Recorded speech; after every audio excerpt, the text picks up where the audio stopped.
নমস্কাৰ বন্ধু বান্ধৱীসকল, আপোনালোকৰ বাবে খুবেই এটা ভাল খবৰ। মুখ্যমন্ত্ৰী আত্মনিৰ্ভৰ অসম অভিযান 2.0ৰ প্ৰজেক্ট আপলোড আৰু আবেদন প্ৰক্ৰিয়াৰ লিংক মুকলি কৰি দিয়া হৈছে। তো তোমালোকে সোনকালে গৈ CM টিপুলে ৱেবছাইটত প্ৰজেক্ট আপলোড কৰি ল'ব পাৰিবা। তো আপোনালোকক মই কেনেকৈ আপলোড কৰিব লাগে তাৰ অলপমান দেখুৱাই দিছোঁ। তো প্ৰথমে আপোনালোকে CM টিপুলে টাইপ কৰি পেজটো লগইন কৰি খুলি ল'ব। খোলাৰ পিছত আপোনালোকে ইয়াত দেখিবলৈ পাইছে লগইন অপশ্যনটো ক্লিক কৰিব। লগইন অপশ্যনটো ক্লিক কৰাৰ পিছত আপোনালোকে মোবাইল নাম্বাৰ দি লগইন কৰি ল'ব পাৰিব। লগইন কৰাৰ পিছত আপোনালোকৰ পেজটো এনেদৰে খোল খাই আহিব। আৰু পেজটোত আপোনালোকে আগৰ ডিটেইলছখিনি ইয়াতে ওলাই থাকিব। ওলোৱাৰ পিছত আপোনালোকে একদম তললৈ স্ক্ৰল কৰি গৈ থাকিব।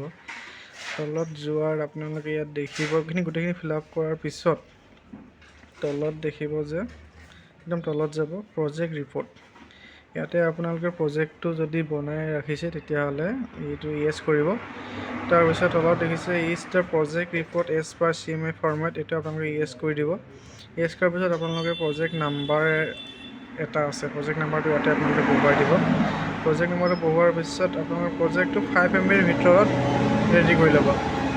5 MBৰ ভিতৰত বনোৱাৰ পিছত আপোনালোকেও ইয়াতে প্ৰজেক্টটো আপলোড কৰি দিব। আপলোড কৰাৰ পিছত আপোনালোকে ইয়াৰ আগতে এটা বস্তু নেদেখুৱালোঁ মই, ইয়াতে আপোনালোকে চাই ল'ব বিজনেছ প্লান এটা আছে।